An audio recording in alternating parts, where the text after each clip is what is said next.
Saint Martin দ্বীপ বাংলাদেশের দক্ষিণ-পূর্ব উপকূলে অবস্থিত একটি প্রাকৃতিক সৌন্দর্যমণ্ডিত প্রবাল দ্বীপ। এটি বঙ্গোপসাগরের কক্সবাজার জেলায় টেকনাফ উপজেলায় উপকূল থেকে প্রায় ৯ কিলোমিটার দক্ষিণে অবস্থিত। সেন্ট মার্টিন দ্বীপকে স্থানীয়ভাবে নারকেল জিজিরা নামেও ডাকা হয়, কারণ এখানে প্রচুর নারকেল গাছ পাওয়া যায়। সেন্ট মার্টিন দ্বীপ বাংলাদেশের একমাত্র প্রবাল দ্বীপ যেখানে জীবন্ত শৈবাল, মাছ ও সামুদ্রিক জৈববৈচিত্র্য দেখা যায়। প্রাকৃতিক সৌন্দর্য দ্বীপটির স্বচ্ছ নীল পানি, সাদা বালির সৈকত এবং চারপাশের শান্ত পরিবেশের জন্য বিখ্যাত। সূর্যোদয় এবং সূর্যাস্তের মনোমুগ্ধকর দৃশ্য পর্যটকদের মুগ্ধ করে তোলে। পর্যটন কেন্দ্র হিসেবে সেন্ট মার্টিনের অনেক জনপ্রিয়তা রয়েছে। শীতকালীন মৌসুমে এখানে প্রচুর পর্যটক ভ্রমণ করতে আসে।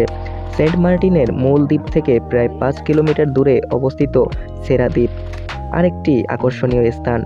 এটি মূলত একটি ছোট প্রবল দ্বীপ যেখানে সারাদিন ট্রিপ করে আসা যায়। সেন্ট মার্টিনে বিভিন্ন সামুদ্রিক খাবার যেমন লবস্টার, কাঁকড়া এবং টাটকা মাছ পাওয়া যায়, যেখানে বেশিরভাগ মানুষ জীবনযাত্রা সহজ করে তুলেছে এবং প্রাকৃতিকভাবে নির্ভরশীল।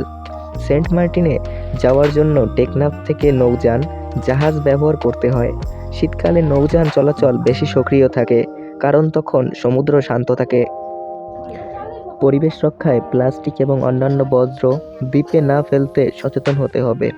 প্রবাল এবং সামুদ্রিক জীববৈচিত্র্যের ক্ষতি না করার বিষয়টি সতর্ক থাকা জরুরি, কারণ সেন্ট মার্টিন বাংলাদেশের একমাত্র দ্বীপ, তাই এই দ্বীপটির সঠিক পরিচর্যা করা আমাদের দায়িত্ব। আজ এখানে বিদায় নিচ্ছি। ধন্যবাদ সবাইকে।